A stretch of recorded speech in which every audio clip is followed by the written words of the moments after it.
suppose we had the series A, which is equal to 1 plus 1/2 plus 1/3 plus all the fractions of the first positive integers until n, minus the logarithm of n at the end. And we're talking natural logarithm. And now, intuitively, we can see that this series is decreasing if we think about it. If we calculate it ourselves, say for the first term, well, it would just be 1 minus log, or natural logarithm of 1,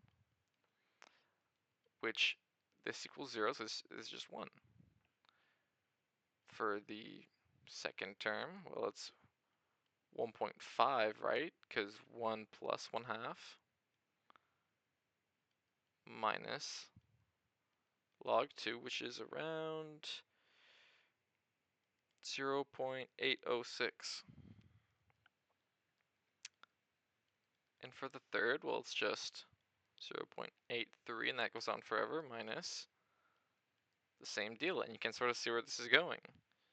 Equals 0.731. And it decreases the bigger n gets.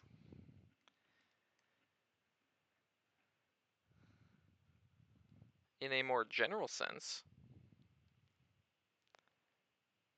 you could even say that for any two indexes, any two terms of the series that's above 0, that for this index above that, so basically saying that that this term is above this one,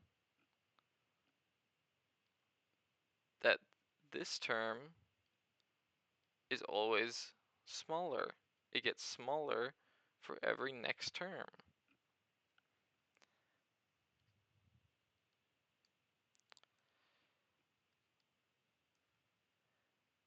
And now another fact to derive is that, well, every term is positive or equal to 0, I guess, right?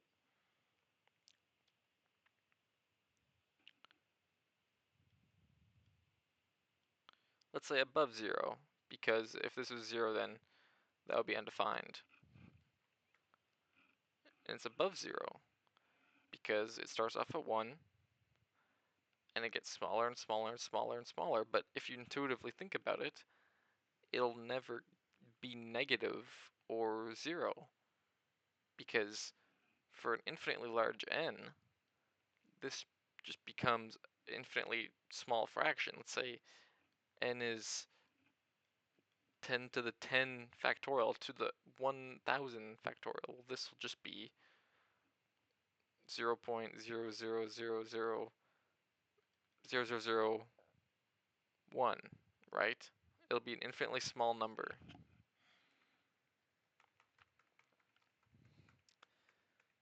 Those observations aside, we can rewrite our sequence or series as an actual using series terms. So it's a series of n starting from k1, right? So we're starting from 1. This is the same as 1 over 1 of the I guess you could say the reciprocal first, the sum of the reciprocal first positive integers, the n positive integers, minus the logarithm of n. And now for those of you who don't know, this series right here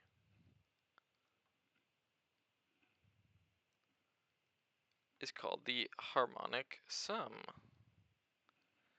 The harmonic sum, by definition, is the reciprocal of the n first positive integers.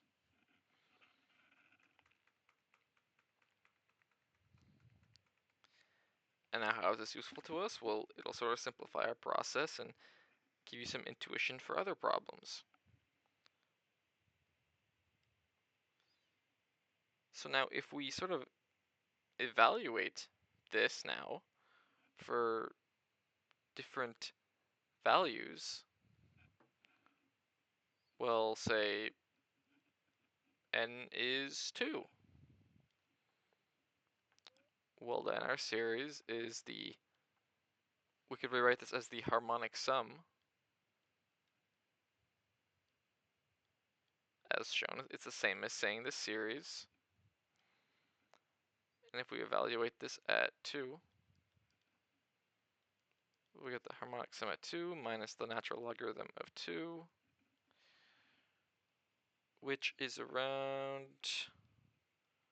1.5 minus 0.6931, so about 0.8069.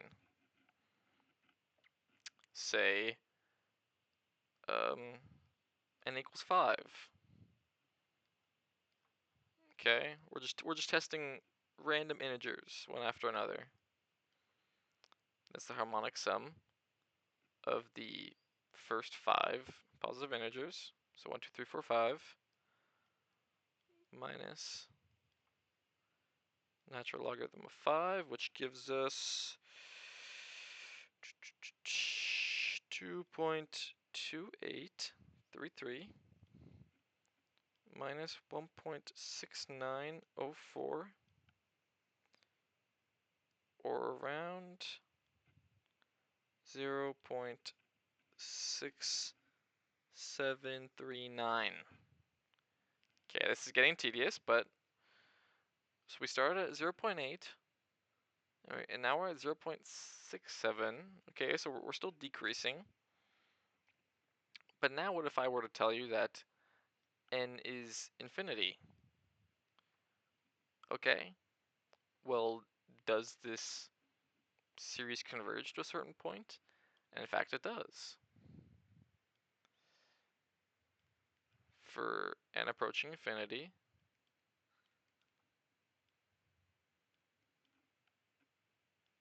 this whole series becomes around 0.5772, which is I forget the exact name for it, but I just like to call it Euler's constant, denoted by this funky looking symbol.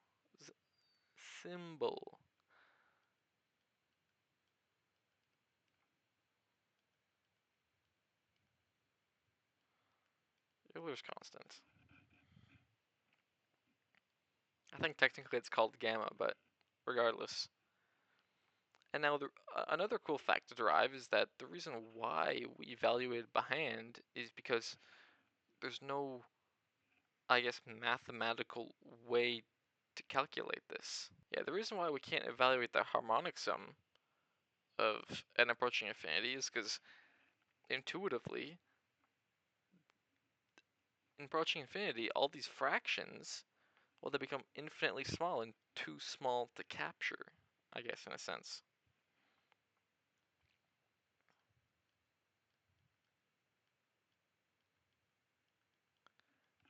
And a similar principle applies for the natural logarithm of n. We can't evaluate it with normal means, with a finite operation, so we have to do it sort of manually. And if you were to calculate manually bigger and bigger n, well, you'll see it converges towards our Euler's number of 0.77291, I think it is, and it goes on for a long, long time.